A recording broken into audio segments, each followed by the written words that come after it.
A mom buys a case of baby formula for her child because it's way, way cheaper than what she can get it in the store, and this helps her economically, only to find out that when she gets it, it's expired and unsafe. Another lady buys loads of Tide, just 10 cases of it, because she gets it at such a great price. And she uses it fine. Another man decides he's going to buy an iPad from Craigslist, and he gets it, and it's fine, but the serial number's gone off of it, or the serial number that's been put onto it is not legit, so he can't register it, or maybe it's confiscated. What do all these people have in common? They are victims of organized retail crime. It's one of the largest growing due to technology. It's very easy to do, from the common everyday person up to professional rings that are even have to do with the cartel, the drug cartel. Organized retail crime involves groups of people who are engaged in illegally obtaining merchandise in substantial quantities through theft and fraud, and the purpose of it is to resell. The crime rings consist of boosters, who are the ones that steal the merchandise from the retail stores, and fence operators who exchange the product into cash or drugs. The problem that this organized retail crime creates are many. It ranges from being sold into flea markets to local retail stores to eBay, Craigslist. It's called e-fencing when it's done online, and 70% of retailers say they have been prey to this. Um, they go online, and people find their merchandise being sold by the criminals that, and realize that they're victim to it. These people can cover 4 states a day. They are skilled on their operation. They know what they're doing. It's hard to catch them. They plan ahead. They know what to go after, what they can profit from, and they are more smart and sophisticated than you can imagine. This makes our technology not as effective when we're trying to catch them. It leaves retailers spending around $1 million a year per store to try to stop this. So that passes on cost to us. We pay more for our merchandise due to these thieves. The impact that this has on retailers and consumers is you can fall victim to them without ever even knowing it. And they focus on consumable food and personal care items like makeup, baby formula, like I said. And these people, we as consumers think we're getting a deal because it comes in a box.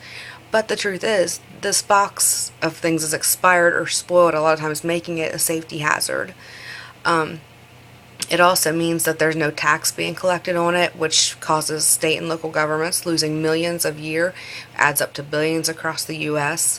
It's robbing our communities of funding for public safety, schools, and road work, for example. It trickles down by taking effective policing to reduce the rate of the organized retail crime from us as a public and the retailers.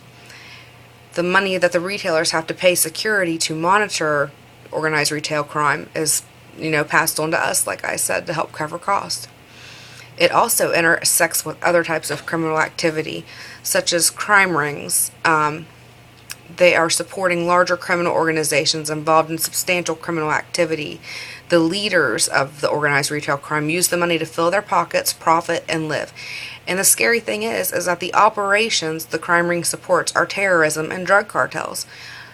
One occurrence that I read about was last year the FBI and other law enforcement officials announced indictments against one of the Gambino crime family's highest ranking members and 22 other members with crimes ranging from extortion to ticket switching at retail establishments.